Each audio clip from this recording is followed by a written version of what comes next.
प्रिय विद्यार्थियों, आपका आदर्श की डिजिटल क्लास में स्वागत है। और आज हम लोग ऑप्टिक्स प्रकाशिकी के बारे में अध्ययन करेंगे। प्रकाशिकी हमारी एक यूनिट है फिजिक्स में, और आपको याद होगा ये जो प्रकाशिकी यूनिट है ये 9 अंक की है। कितने अंक की है? 9 अंक की। मतलब अंक भार इसका सर्वाधिक है, अंक भार सर्वाधिक है। मैं ये बता रहा हूँ इस यूनिट के महत्व को कि हमें इसे पेपर की दृष्टि से बहुत ही ध्यानपूर्वक क्यों पढ़ना है। 9 अंक, 9 अंक का मतलब ये हो गया कि पेपर के अंदर इसका परसेंटेज जो है, पेपर में ये लगभग 16% अपना योगदान देती है। इस यूनिट के अंदर 2 चैप्टर हैं।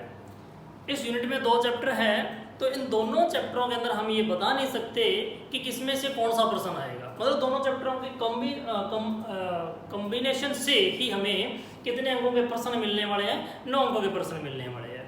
इसमें से हमें 4 क्वेश्चन मिलेंगे, और 4 क्वेश्चन में न्यूमेरिकल भी हो सकता है और सीधे कंसेप्चुअल क्वेश्चन भी हो सकते हैं, डेफिनेशंस, छोटे न्यूमेरिकल्स हो सकते हैं। इनकी हम टॉपिकों के साथ साथ चर्चा करते चलेंगे। तो चलिए हम लोग शुरू करते हैं इस यूनिट को। तो सर्वप्रथम यूनिट शुरू करने से हमें प्रकाशिकी का मतलब क्या होता है वो जान लेना चाहिए। प्रकाशिकी है क्या? प्रकाशिकी भौतिक विज्ञान की एक शाखा है जिसमें प्रकाश से संबंधित घटनाएं, प्रकाश से संबंधित घटनाएं कैसे? जैसे इंद्रधनुष, आपने नाम सुना होगा, देखा भी होगा संभवतः। प्रकाश से संबंधित घटना है कि इंद्रधनुष, जैसे आपको पता है कि खतरे के सिग्नल रेड बनाए जाते हैं, बादल सफेद होते हैं, ये सभी प्रकाशिक घटनाएं हैं। इनको एक्सप्लेन करने में हम प्रकाशिकी की मदद लेते हैं। और प्रकाशिक उपकरण, जैसे आपको पता होगा लेंस एक प्रकाशिक उपकरण है, दर्पण एक प्रकाशिक उपकरण है, टेलीस्कोप, माइक्रोस्कोप, सूक्ष्मदर्शी, दूरदर्शी, ये भी क्या है? प्रकाशिक उपकरण है। और हमारा खुद का नेत्र भी क्या है? एक प्रकाशिक उपकरण ही है। इन सभी का अध्ययन जिस भौतिकी की शाखा में किया जाएगा वो क्या कहलाएगी? प्रकाशिकी कहलाएगी, ऑप्टिक्स कहलाएगी। प्रश्न उठता है कि प्रकाश क्या है? वैसे तो आप जानते हैं प्रकाश एक ऊर्जा का रूप है। थोड़ा और आगे जानते हैं। प्रकाश वह है जिससे दृष्टि संवेदना उत्पन्न होती है। मतलब हमें भौतिक जगत जो हमारे चारों ओर का रंग बिरंगा संसार है वो जो दिखाई दे रहा है वो किसके कारण दिखाई देता है? इस प्रकाश के कारण ही दिखाई देता है। मतलब दृष्टि संवेदना उत्पन्न करने वाला कारक है प्रकाश। और ये विद्युत चुंबकीय स्पेक्ट्रम का एक छोटा सा भाग है, विद्युत चुंबकीय स्पेक्ट्रम। देखिए इसके बारे में हम डिटेल से तो आगे के चैप्टरों में पढ़ेंगे, इसके बारे में हम डिटेल से आगे के चैप्टरों में पढ़ेंगे। थोड़ा सा इसका रिव्यू मैं आपको बता देता हूँ ये क्या है। देखिए जो विद्युत चुंबकीय स्पेक्ट्रम है उसमें गामा रे नाम सुना होगा आपने, अवश्य। एक्सरे का नाम तो अवश्य ही सुना होगा। गामा रे, एक्सरे हड्डियों का करवाते हैं हम लोग, वो विद्युत चुंबकीय स्पेक्ट्रम के दायरे में ही होता है। विद्युत चुंबकीय स्पेक्ट्रम का ही एक भाग होता है एक्सरे, यूवी अल्ट्रा वायलेट रे, और वेबज्योर ये है अपना प्रकाश, दृश्य प्रकाश। ये वेबज्योर क्या कुछ है? अवश्य आपने 10th में इसके बारे में पढ़ा होगा। वी मतलब वायलेट, बैंगनी प्रकाश, आई मतलब इंडिगो, और ब्लू मतलब, बी मतलब blue, G green, Y yellow, O orange, R red. ये क्रम है, ये क्रम आप ध्यान रखिएगा। इस क्रम को आप याद कीजिए। इस क्रम का महत्व है। क्या महत्व है? देखिए आपने एक तरंगदैर्घ्य शब्द सुना होगा। आप यदि इधर से इस तरफ जा रहे हैं, इंफ्रारेड लाइट है, ये माइक्रोवेव है, रेडियो वेव है, इस तरफ जा रहे हैं, गामा रे से रेडियो वेव की ओर बढ़ रहे हैं, तो तरंगदैर्घ्य लैम्डा से रिप्रेजेंट की जाती है, वो इंक्रीज होगी, तरंगदैर्घ्य बढ़ेगी। तो बताइए इनमें से सबसे ज्यादा तरंगदैर्घ्य किसकी हुई? सबसे ज्यादा तरंगदैर्घ्य हुई रेड, लाल प्रकाश की। और सबसे कम किसकी हुई? फिर बैंगनी प्रकाश की तरंगदैर्घ्य सबसे कम हुई। तो इस क्रम से हमें ये पता चल जाता है कि इसकी तरंगदैर्घ्य कम है, किसकी तरंगदैर्घ्य ज्यादा है। एक बात और, जिसकी तरंगदैर्घ्य ज्यादा है उसकी आवर्ती फ्रीक्वेंसी कम होती है। तो फिर फ्रीक्वेंसी सबसे कम किसकी हुई? रेड, लाल प्रकाश की। और सबसे ज्यादा फ्रीक्वेंसी किसकी हुई? वायलेट, वायलेट मतलब बैंगनी प्रकाश की। ओके, तो ये क्रम से हम लोग ये याद रख सकेंगे। तो आगे चलते हैं।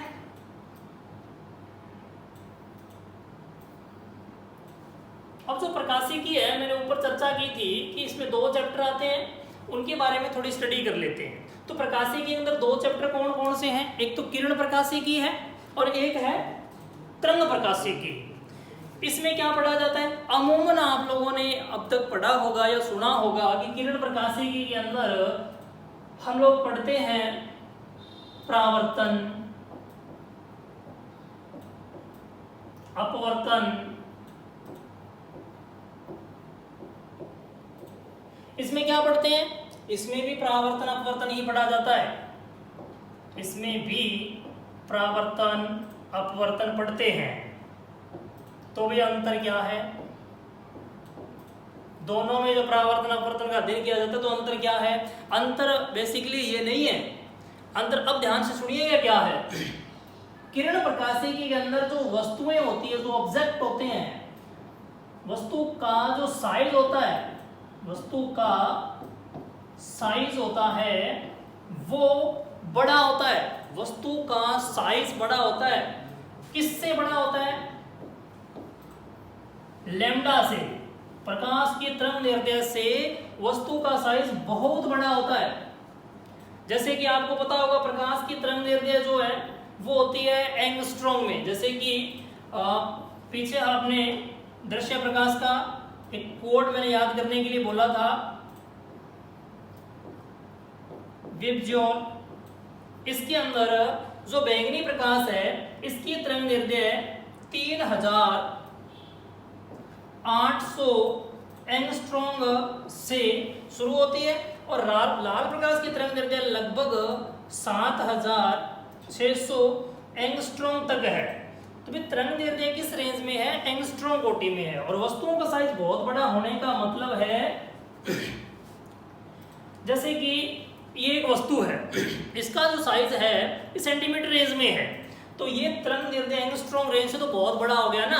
तो इससे परावर्तन प्रकाश का या कोई ये पारदर्शी हो तो अपवर्तित प्रकाश का अध्ययन करना है, तो हम किरण प्रकाशिकी की मदद ही लेने वाले हैं। जबकि तरंग प्रकाशिकी में ऐसा नहीं है। और वस्तुएं और ऑब्जेक्ट, जैसे कि आपको पता होगा सूक्ष्मदर्शी। सूक्ष्मदर्शी के अंदर उसकी अगर आपको कार्य प्रणाली को समझना है तो आपको किरण प्रकाशिकी की मदद लेनी होगी। बड़ा ऑब्जेक्ट हो गया। और दूरदर्शी बड़ा ऑब्जेक्ट हो गया। प्रिज्म, ये सब क्या है? बड़े ऑब्जेक्ट हैं। और इनका जो अध्ययन है वो किरण प्रकाशिकी में किया जाएगा, अर्थात पहले चैप्टर में किया जाएगा। किरण जो प्रकाशिकी का पहला चैप्टर है। और तरंग प्रकाशिकी का दूसरा चैप्टर है। इसमें क्या कुछ है? इसमें जो आपका ऑब्जेक्ट है, जो वस्तु है आपकी, जिस पर भी आप प्रकाश का अध्ययन कर रहे हैं, वस्तु का जो साइज है, ऑब्जेक्ट का साइज, डायमेंशन जो है वो क्या होना चाहिए? कम होना चाहिए। कितना कम होना चाहिए? लैम्डा की रेंज में होना चाहिए, लैम्डा की कोटि का होना चाहिए, प्रकाश की तरंग दैर्ध्य की कोटि का होना चाहिए। ये जो तरंग प्रकाशिकी आएगी उसमें कुछ शब्द आएंगे, जैसे कि स्लिट। स्लिट मतलब एक झिरी है। जैसे कि मान लीजिए आपके पास कोई ब्लैक पन्नी है, उसके ऊपर आपने ब्लेड से ऐसे झिरी लगा दी, तो वो स्लिट हो जाएगी, जिसकी मोटाई क्या है? बहुत ही कम, मतलब तरंग दैर्ध्य की कोटि की मोटाई हो। या फिर मान लीजिए कोई आपने छोटा होल कर रखा है, मान लीजिए आपके पास कोई कांच की शीट है, उसमें जैसे अपने पास सुई होती है, उससे भी बहुत ही बारीक, सुई की निडल जो है, सामने की जो नुकीला भाग है सुई का, उससे कोई छिद्र किया हुआ बहुत ही छोटा सा, तो वो होल अगर वो लैम्डा की रेंज में है, तो इस के अंदर जो लैम्डा की रेंज में है, तो हम जो अध्ययन करेंगे वो किसमें करेंगे? तरंग प्रकाशिकी में करेंगे। तो इससे संबंधित कुछ घटनाएं हैं जो बेसिकली हमें को दिखाई नहीं देती है, तो बेसिकली हमें दिखाई देती है। तो इसमें कौन कौन सी घटनाएं हैं? जैसे कि मैं इस चैप्टर में आपको पढ़ाऊंगा, व्यतिकरण है, व्यतिकरण, विवर्तन, ध्रुवण, ये घटनाएं हैं, इनका अध्ययन हम लोग करेंगे। इनके अंदर क्या होता है, जो पार्ट्स होते हैं स्लिट, उसका साइज लैम्डा की कोटि में बहुत छोटा होता है, और इनमें जो साइज होता है मैंने बताया बहुत बड़ा होता है। तो चलते हैं आगे। तो हमारा पहला चैप्टर कौन सा था? किरण प्रकाशिकी। तो किरण प्रकाशिकी के बारे में थोड़ा जानते हैं।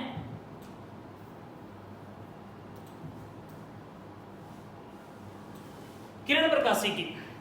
तो प्रकाश सदैव सरल रेखा में गति करता है। किरण प्रकाशिकी के अंदर आपको ये बात ध्यान रखनी है कि प्रकाश को क्या माना जाता है, एक सरल रेखा में गतिमान ही माना जाता है। तरंग प्रकाशी में कुछ कंसेप्ट अलग हो जाएंगे, उसकी चर्चा वहां करेंगे हम लोग। यहाँ प्रकाश आप ये कहेंगे कि सरल रेखा में गति करता है, और जिस पथ पर प्रकाश गति करता है उसे हम क्या कहेंगे, किरण कहेंगे। जैसे मान लीजिए प्रकाश यहाँ से निकला और इधर जा रहा है, तो ये क्या है, पथ है, उसका रास्ता है प्रकाश का। तो इस पथ को, इस रास्ते को हम क्या कह देंगे, किरण कह देंगे। देखिए बिल्कुल सिंपल कंसेप्ट है, किरण किसे कहेंगे। अब जो किरणों का समूह है, आप चित्र में भी देख सकते हैं इस बात को। मान लीजिए बहुत सी किरणें मिलकर के एक समूह बनाती है, ग्रुप बनाती है, तो उसको हम क्या कह देंगे, प्रकाश पुंज कह देंगे, प्रकाश का समूह कह देंगे। जैसा कि हमने इसको डायग्राम में दिखाने की कोशिश की है। ये प्रकाश पुंज है, प्रकाश इधर जा रहा है, ये प्रकाश किरणें हैं, इधर जा रही है ऐसे, तो ये बहुत सी किरणों से मिलकर बना हुआ है, तो ये क्या कहला देगा, पुंज कहला देगा। तो चलिए प्रकाश की आगे घटना को पढ़ते हैं। जो मुख्य हमारा टॉपिक है आज का, प्रकाश का परावर्तन। तो प्रकाश का परावर्तन आप लोग 10th में भी पढ़ के आए हैं, इससे परिचित आप ऑलरेडी। क्या होता है परावर्तन, जो भी आप देख रहे हैं, आपके सामने जो भी दिख रहा है वो परावर्तन के कारण ही दिख रहा है। कोई भी वस्तु आपके सामने, आपका फोन आपके सामने पड़ा है, आपका लैपटॉप आपके सामने पड़ा है, तो वो क्या है, वो आपको दिख रहा है। क्यों, क्योंकि उस पर प्रकाश गिर रहा है कमरे के अंदर लगे बल्ब का, और बल्ब के प्रकाश गिरने से वहां से वो परावर्तित होकर के आपके नेत्रों की ओर आ रहा है, तो वो आपको क्या हो रहा है, दिख रहा है। तो परावर्तन होता क्या है, डेफिनेशन क्या है।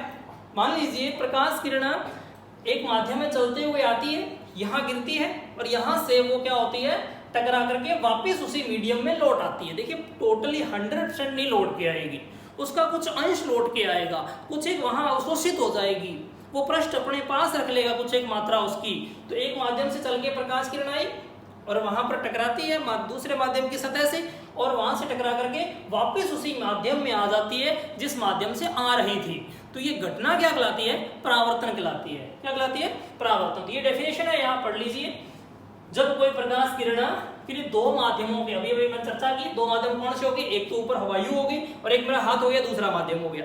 दो माध्यमों के अंतरापृष्ठ, मतलब जहां दोनों मिल रहे हैं, अंतरापृष्ठ पर आपतित होती है, मतलब गिरती है, तो प्रकाश का कुछ भाग उसी माध्यम में पुनः चला जाता है। मतलब 100% नहीं, कुछ एक तो हाथ ने अवशोषित भी कर लिया और कुछ एक उसी माध्यम में वापिस चला गया, और ये घटना क्या कहलाती है, प्रकाश का परावर्तन कहलाती है। ये डेफिनेशन हो गई। जैसे आपके सामने एक चित्र भी दिख रहा है, इस चित्र में आप देख सकते हैं कि प्रकाश किरणें आ रही है सतह पर, तो और यहां से टकरा करके उसी मीडियम में, उसी माध्यम में वापस जा रही है, तो ये क्या कहला देगा, परावर्तन कहला देगा। अब इसके दो टाइप है, नियमित परावर्तन और अनियमित परावर्तन। इसको समझते हैं, ये क्या कुछ है। देखिए अगर आप लोग मिरर के अंदर अपने आप को देख पा रहे हैं, तो सीधा सा मतलब है कि वहां नियमित परावर्तन हो रहा है।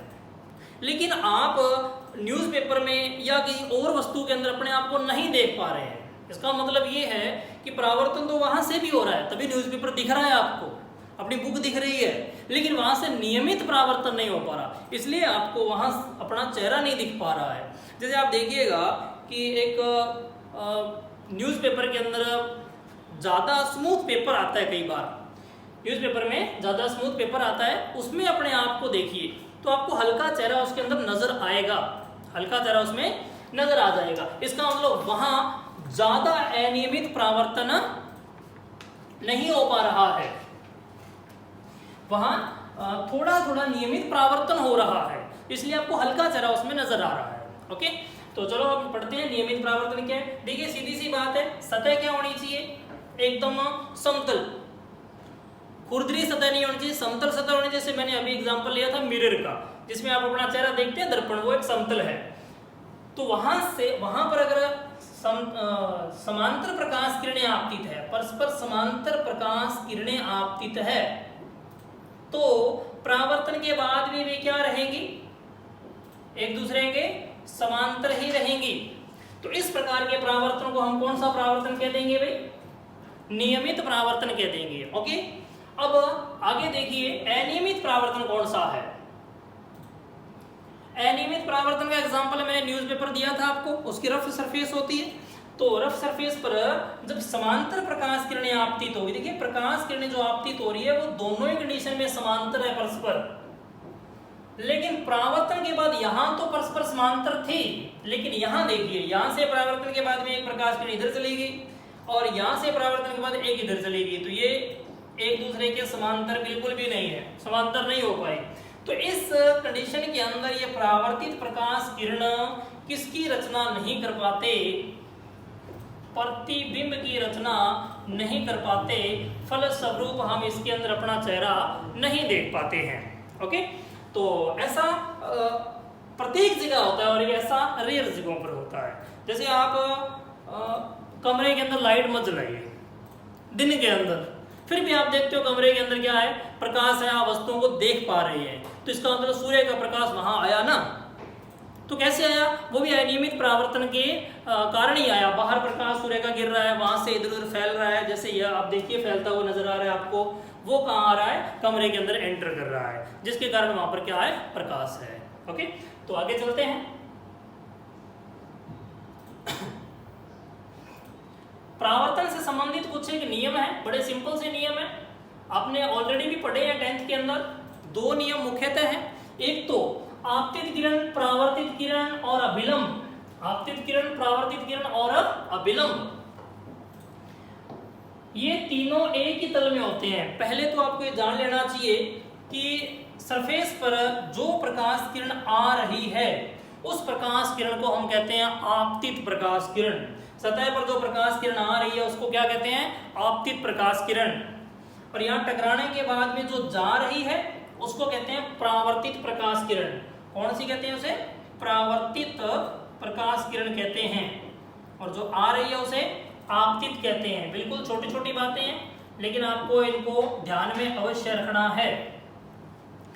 अब एक शब्द आया अभिलंब। अभिलंब के अंदर ध्यानपूर्वक मेरी बात सुनिएगा। अभिलंब एक तो वहां बढ़ता है जहां प्रकाश किरण आती है। अभिलंब कहां बढ़ता है, जहां प्रकाश किरण आपतित हो रही है उस बिंदु पर बनता है। पहली बात अभिलंब के बारे में मैंने आपको बताई कि कहां बढ़ता है, आपतन बिंदु पर बनता है, आपतन बिंदु पर बनता है। दूसरी बात, अभिलंब हमेशा जो परावर्तक सतह है जहां से परावर्तन होना है उसके क्या होता है, लंबवत होता है। उससे कितने डिग्री कोण बनाएगा, वो 90 डिग्री कोण बनाएगा। तो ये हो जाएगा अभिलंब। देखिए ये 90 डिग्री कोण बना रहा है, किससे कोण बनाएगा, परावर्तक सतह से। तो ये क्या बन गया है, अभिलंब। ये तीनों क्या होते हैं, एक ही तल में होते हैं। ये तल से, इस तल को आप इस चित्र की सहायता से समझ सकते हैं। कैसे, देखिए ये एक तल है, ये एक प्लेन है। डायग्राम उम्मीद है आपको अच्छी तरह समझ आ रहा होगा। ये उसका सरफेस नीचे का फर्श हो गया है, ठीक है, और ये हमने उसके ऊपर तल बना दिया है। इस तल के अंदर एक प्रकाश किरण आ रही है, आपतित प्रकाश किरण, और इसी तल के अंदर ही ये प्रकाश किरण क्या हो रही है, जा रही है, परावर्तित हो रही है। इस तल से बाहर इधर की ओर या अंदर की ओर ऐसे नहीं जा रही है। और अभिलंब भी इसी तल में ही है और सतह के लंबवत भी है। तो तीनों क्या है, एक ही तल में है। तो ये इसका पहला रूल हो गया है। ओके, और दूसरा रूल क्या है, आपतन कोण और परावर्तन कोण दोनों बराबर होते हैं। पहले तो आपको ये पता होना चाहिए कि आपतन कोण कौन सा है।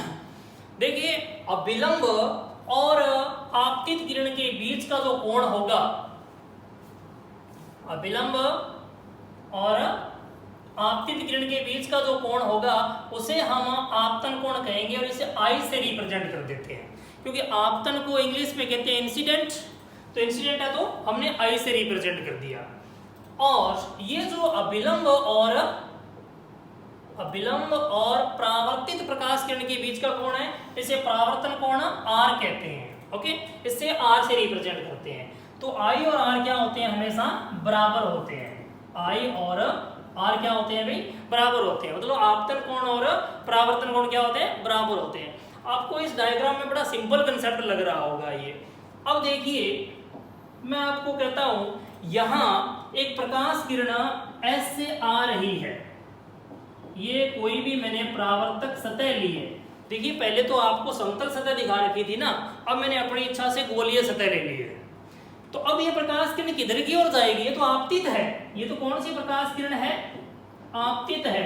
अब रटा रटाया उत्तर मत दीजिए कि ये ऊपर की ओर जाएगी नीचे की ओर जाएगी। आपने याद कर रखी है इन बातों को। इस कंसेप्ट का यूज करते हुए ही सोचिए।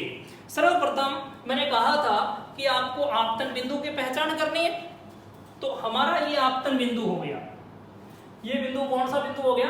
आपतन बिंदु हो गया। और फिर मैंने कहा था कि वहां सतह के लंबवत क्या बनाना है? अभिलंब। तो ये सतह कौन सी है? ये सतह है गोलीय। और गोलीय सतह के लंबवत कौन होती है? तिर्जा होती है। ये हो गई तिर्जा, ये सेंटर हो गया। तो ये क्या हो जाएगी? तिर्जा हो गई है। तो ये हो गया अभिलंब। तिर्जा सतह के लंबवत है तो अभिलंब हो गया ना। और इसके साथ बना कोण क्या कहलाएगा? आपतन कोण कहलाएगा। अब देखिए यहां ये आपतित किरण थी, ये परावर्तित किरण थी। जैसे ये आपतित किरण है ना, और ये कौन सी है? परावर्तित किरण है। तो इनके बीच में स्थित है कौन?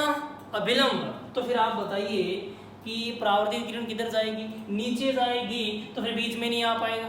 तो इसका मतलब परावर्तित किरण इधर की ओर जाएगी ना। वैसे मैं इनकी चर्चा जब गोलीय दर्पण पढ़ाऊंगा तब और कर दूंगा। ये एक उदाहरण मात्र था कि आप अभिलंब अगर बनाना जानते हो तो आप ये पता लगा सकते हो कि परावर्तन के बाद प्रकाश किरण को जाना किधर की ओर है। ओके, आगे चलते हैं। कुछ एक महत्वपूर्ण बिंदु है इस परावर्तन से संबंधित ही, तो ये सुन लीजिए आप। प्रकाश किरण समांगी व पारदर्शी माध्यम में सीधी रेखा में गति करती है। देखिए समांगी का मतलब एक जैसा होना चाहिए माध्यम। ऐसा नहीं है कि यहाँ डेंसिटी कम है यहाँ डेंसिटी ज्यादा है। घनत्व वायु का मान लीजिए, जल का मान लीजिए, किसी माध्यम का एक जैसा होना चाहिए। पारदर्शी मतलब उसके आर पार दिखाई देना चाहिए। अगर ऐसा माध्यम है तो उसमें प्रकाश किरण कैसे चलेगी? एकदम सीधी स्ट्रेट लाइन में चलेगी। तो सिंपल बात है, ध्यान रह जाएगी आपको। अब आगे देखिए, जब कोई प्रकाश किरण सतह पर अभिलंबवत आपतित होती है तो परावर्तन के पश्चात उसी पथ पर चली जाती है। इस बात को समझिए आप। जैसे कि ये मान लीजिए हमारे पास परावर्तक पृष्ठ है जहां से परावर्तन होना है। तो सर्वप्रथम आप यहाँ अभिलंब बढ़ाइए।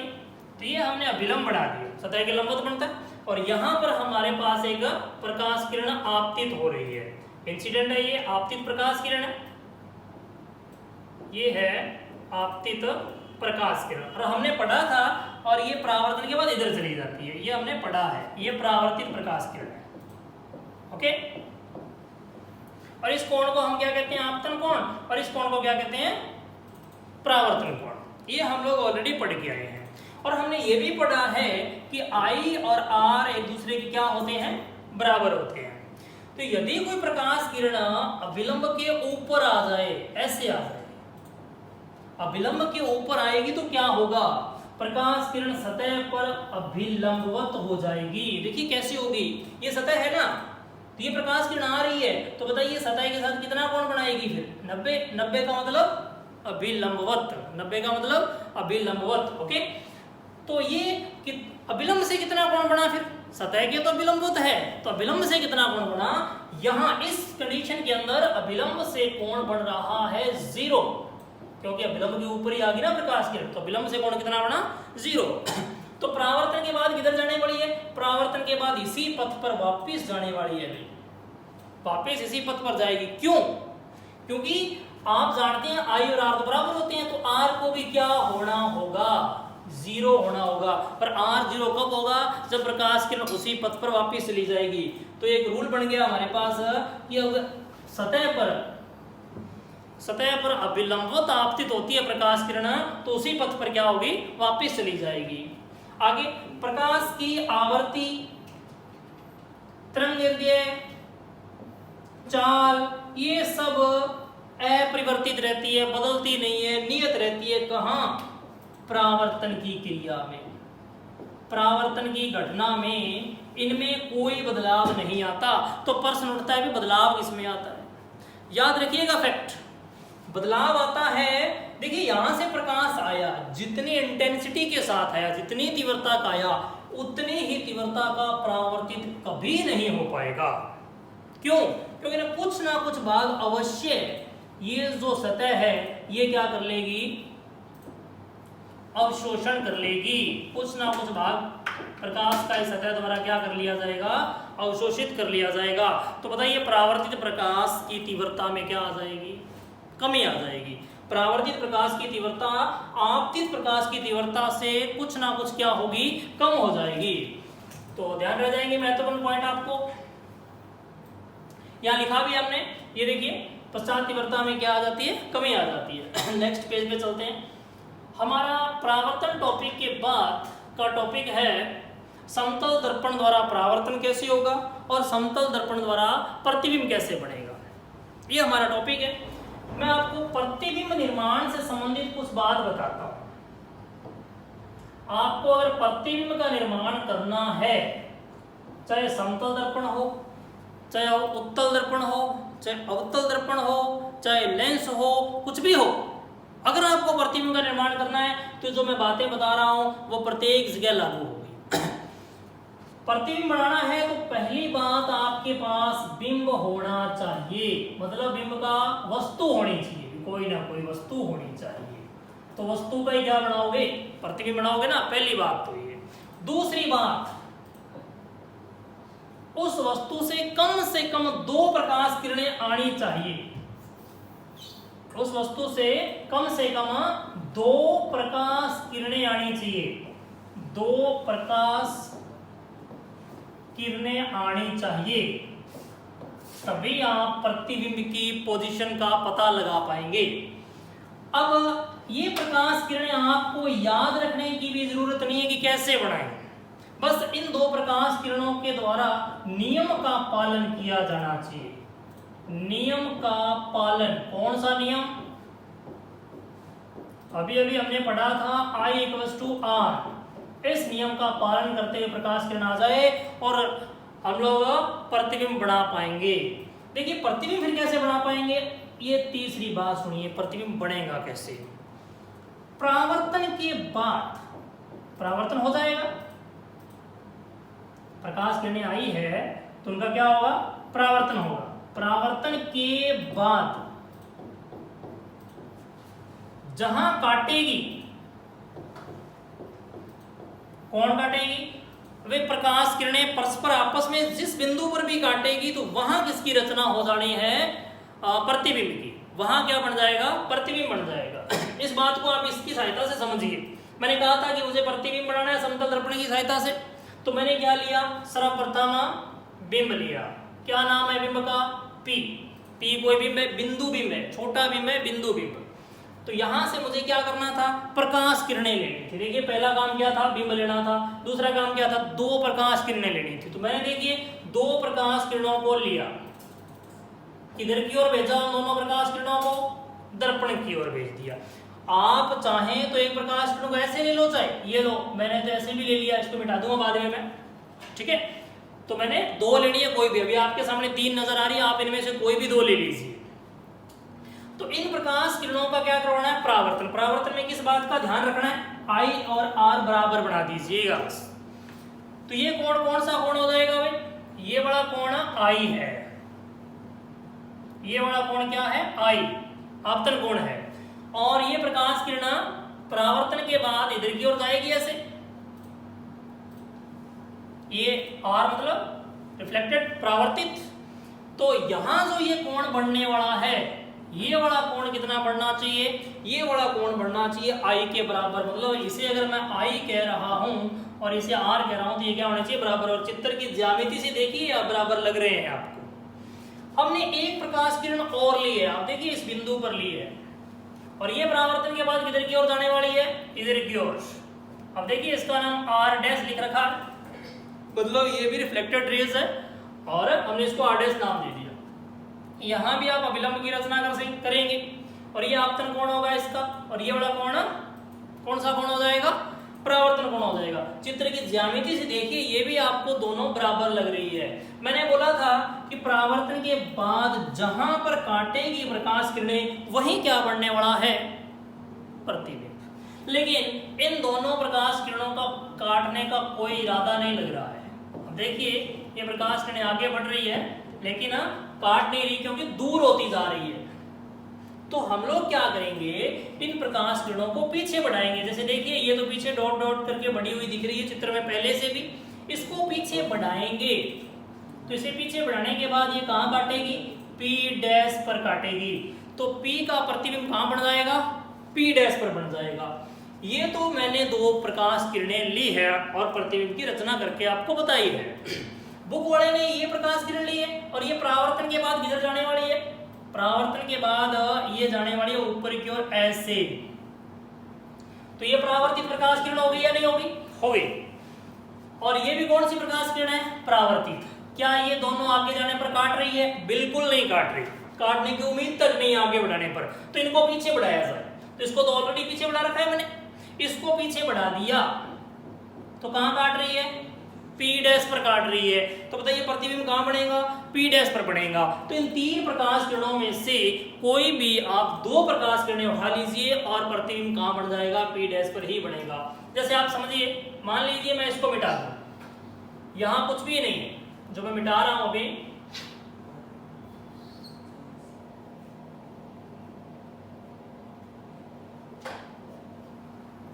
यहां कुछ नहीं है, सिर्फ ये वाली प्रकाश किरण है और इसको मैंने पीछे बढ़ा रखा है। तो इनके काटने पर भी तो क्या बन जाएगा, प्रतिबिंब बन जाएगा ना। कहां बनेगा, P डैश पर ही बनेगा। तो ये प्रतिबिंब की रचना होगी। तो हम लोग परावर्तन पढ़ रहे थे, आपको समझ में आया परावर्तन हो रहा है यहाँ से। और मैंने एक बात और बताई आपको यहाँ कि प्रतिबिंब की रचना कैसे होगी। प्रतिबिंब की रचना आपने देखी कि इसके लिए आपको पहले तो आपके पास वस्तु होनी चाहिए और वस्तु से कम कितनी प्रकाश किरणें आनी चाहिए, दो। लेकिन नियमों का पालन करते हुए, I=R नियम का पालन करते हुए प्रकाश किरणें आनी चाहिए। तो हम कैसे भी बना लेंगे, हमें जो सुविधाजनक लगेगा हम उसे प्राथमिकता देंगे। जैसे मुझे ये बनाना ज्यादा सुविधाजनक था बजाय इसके, मुझे ये ज्यादा सुविधाजनक लगा तो मैंने इसको बना लिया एक बार। लेकिन एक तो मुझे साइड में लेनी पड़ेगी ना, उसी के ऊपर दोनों कैसे ले लूंगा, फिर तो एक ही कराएगी। ओके। और फिर मैंने बताया कि परावर्तित प्रकाश किरणें जहां भी काटेगी वहां क्या बनने वाला है, प्रतिबिंब बनने वाला है। ओके। एक बात और, जहां पर आपतित प्रकाश किरणें काटती है, दोनों आपतित प्रकाश किरणें, ये जहां भी काट रही है वहां होती है वस्तु। क्या होती है भाई, वस्तु। ये भी ध्यान रखिएगा, आपतित प्रकाश किरणें जहां काटेगी वहां वस्तु होती है। इस बात को दिमाग में डाल लीजिएगा, क्योंकि आगे जैसे जैसे जाएंगे आपको वस्तु नहीं नजर आएगी, वस्तु को ढूंढना पड़ेगा। तो वस्तु कैसे ढूंढेंगे, इस बात से कि आपतित प्रकाश किरणें जहां काटे या काटती हुई नजर आए वो वहां क्या होगा, वहां पर वस्तु होगी। ओके। तो आगे चलते हैं।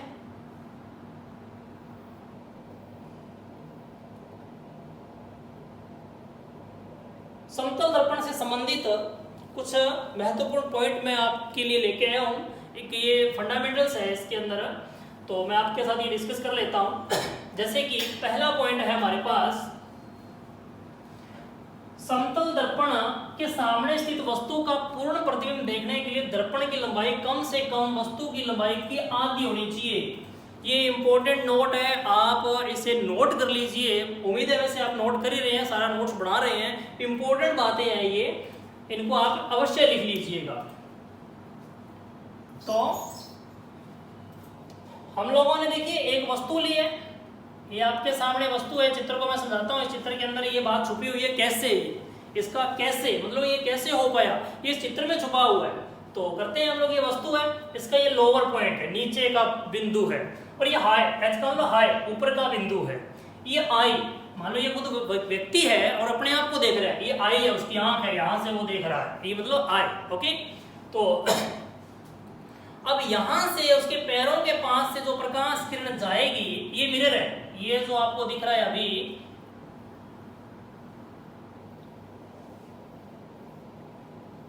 ब्लू कलर में, ये मिरर है, दर्पण लगा रखा है हमने यहाँ। ओके। तो यहां से प्रकाश किरण आ रही है, आपतित हो रही है, कहां से, पैरों से, और यहां से परावर्तन के पश्चात कहां जा रही है प्रकाश किरण, परावर्तन के पश्चात उसकी आंख में जा रही है। ओके। आप देखेंगे कि परावर्तन के नियमानुसार ये दोनों कोण आपस में बराबर होने चाहिए। देखिए सतह के लंबवत हमने ये प्रकाश किरण बना दिया ना, सॉरी अभिलंब बना दिया ना, ये एन डैश पर जो मिल रहा है, तो ये दोनों कोण बराबर होने चाहिए। अगर ये दोनों कोण बराबर है तो उस कंडीशन में ये डिस्टेंस और ये डिस्टेंस भी बराबर होगी। ठीक है, त्रिभुज की प्रॉपर्टी से सिंपल सी बात है। अब इसका ये सिर है ऊपर, यहाँ सिर से एक प्रकाश किरण आ रही है और यहां से परावर्तन के पश्चात कहां आ गई है, उसकी आंख में आ गई है, उसकी आंख में आ गई है। ठीक है, तो इस स्थिति में भी ये वाली भुजा इस भुजा के बराबर होगी, मतलब H से N और N से E तक की भुजाएं आपस में क्या होगी भाई, बराबर होगी। उम्मीद है आप समझ गए होंगे कैसे ये बराबर होगी, जैसे ये अल्फा और ये भी क्या है, अल्फा। ओके, तो अब आगे सुनिएगा, ये वाली जो भुजा है यहां से यहां तक, इसका नाम है MD और ये भुजा इस NE भुजा के बराबर होगी। देखिए समांतर है प्रकाश, इनको हमने अभिलंब बढ़ा रखे हैं, समांतर समांतर, ये बराबर होगी। ओके, और ये वाला जो पार्ट है D से लेकर M डैश तक का, ये E से लेके N डैश तक बराबर होगा। ओके, अब आप इन दोनों को बराबर कह रहे हैं, आप इन दोनों के बराबर कह रहे हैं। टोटल लेंथ को आप H मान लीजिए, ध्यान से समझते जाइएगा। टोटल लेंथ को आप H मान लीजिए, कितना मान लिया हमने, H मान लिया। ओके, तो ये लेंथ कितनी हो जाएगी, यहां से लेकर के यहां तक की लेंथ कितनी हो जाएगी, ये वाली सोचिए आप, ये हो जाएगी h/2। क्या हो जाएगी ये, h/2 आधी हो जाएगी h की। ठीक है, कैसे, क्योंकि इन दोनों का आधा भाग तो ये नीचे पड़ा, ओके, और इन दोनों का आधा भाग ये ऊपर पड़ा, तो टोटल 4 टुकड़े हैं, 4 में से 2 टुकड़े अलग कर दिए, 2 बच गए तो आधे रह गए ना, तो ये h/2 हो गया। और इनको आगे पीछे बढ़ाइए इधर से, आप देखेंगे कि इन्होंने ही दर्पण को कवर कर रखा है, ये तो दर्पण था ना, दर्पण को इन्होंने कवर कर रखा है, तो दर्पण की हाइट कितनी निकल के आई, h/2, और h/2 से आपको क्या नजर आ जाएगा, वस्तु नजर आ जाएगा। मैंने इसको संक्षिप्त में आपको समझाने का प्रयत्न किया है, नहीं समझ में तो एक बार इसको थोड़ा सा बैक करके वीडियो को अवश्य देखिएगा, और उम्मीद है आपको ये अच्छी तरह समझ आ जाएगा। फिर भी समस्या रह जाती है इसे समझने में, तो मैथमेटिकली कैलकुलेशन करके मैं समझा दूंगा नेक्स्ट वीडियो में, आप अवश्य कमेंट सेक्शन में इस बात को बताइएगा। तो आगे वाले पॉइंट पर चलते हैं। आगे वाला पॉइंट क्या है, एक दर्पण द्वारा विचलन। देखिए ध्यान से समझिएगा, विचलन शब्द को समझने की जरूरत है, क्योंकि विचलन शब्द प्रिज्म में आने वाला है। कहाँ आने वाला है, प्रिज्म में। हम लोग यूज पहले कर रहे हैं, तो हमारे ब्रेन में ये पिक्चर बन जाती है कि तो प्रिज्म के अंदर है, तो प्रिज्म के लिए हम लोग उसको समझ लेते हैं, और उसका हम दूसरे पॉइंटों में यूज करना नहीं देखते। तो इसलिए मैं इसको यहाँ लेके आया हूँ पहले, ताकि हम विचलन शब्द से थोड़ा परिचित हो जाएं। विचलन से क्या अभिप्राय है, जैसे कोई इधर जा रहा है, चाहे प्रकाश है, चाहे व्यक्ति है, चाहे कोई वस्तु है, और ये चलते चलते इधर की ओर टर्न कर गया, तो इसका विचलन कितना हुआ। जिस रास्ते पर ये चल रहा था उस रास्ते से बना हुआ वर्तमान स्थिति में जो कोण है वो कहलाएगा विचलन। उसको हम प्राय डेल से रिप्रेजेंट कर देते हैं। इधर जा रहा था लेकिन इधर चला गया, तो ये उससे रास्ते से जो उसका एंगल बन रहा है वो क्या कहलाएगा, विचलन कहलाएगा। चलिए अब अपने पॉइंट पर आते हैं।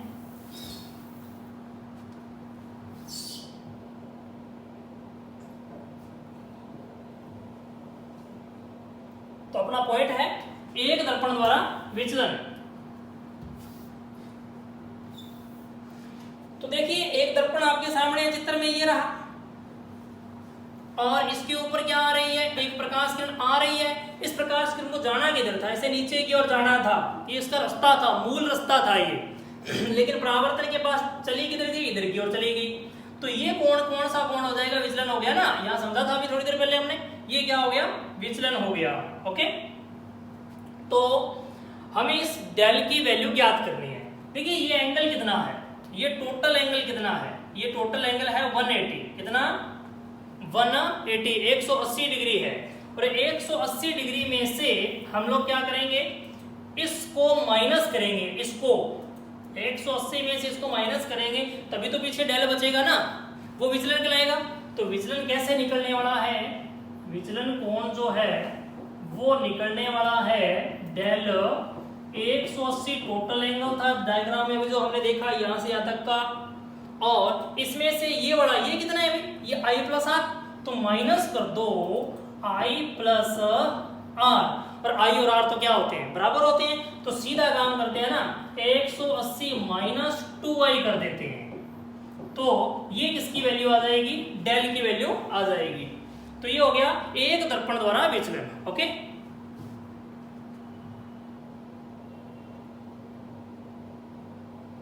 अब एक और है, हमने यहाँ एक इंपॉर्टेंट नोट एक पॉइंट और लिया है, इसका नाम है दो दर्पणों के संयोजन द्वारा विचलन। दर्पण कितने हैं हमारे, दो हैं, और उनका हमारे पास डायग्राम रिप्रेजेंट किया हुआ है, डायग्राम दिख रहा है हमें, दो दर्पण है, ये देखिए, एक तो ये रहा और एक ये रहा। ओके, और इनके द्वारा टोटल विचलन, विचलन हमने समझाया था मूल रास्ते के साथ, एक प्रकाश किरण आ रही है इधर और परावर्तन के बाद इधर जा रही है, तो बताइए विचलन कितना हुआ, ये वाला विचलन हुआ ना, मूल रास्ते से विचलन कितना हुआ, ये वाला ही हुआ, जिसको मैंने डेल 1 नाम दे दिया। ओके, और इसके बाद में प्रकाश किरण इधर जा रही है और यहां से परावर्तन के बाद इधर जा रही है, तो जाना इधर था ना इसको, तो यहां से कितना मुड़ गई, डेल 2 मुड़ गई, तो यहां विचलन कितना हो गया, डेल 2 हो गया, पहले कितना था, डेल 1, तो कुल विचलन कितना हुआ, कुल विचलन कितना हुआ, विचलन कुल डेल हुआ, और डेल की वैल्यू होगी डेल 1 प्लस डेल 2 से ज्ञात। चित्र में समझिएगा, डेल 1 कौन है, डेल 2 कौन है, कुल विचलन ज्ञात किया जा रहा है यहाँ। ओके, डेल 1 की वैल्यू बड़ा इजी है, आप डायग्राम को देखिए ध्यान से तो आपको समझ में आएगी। मैं काम करता हूं, डायग्राम को थोड़ा बड़ा कर लेता हूं,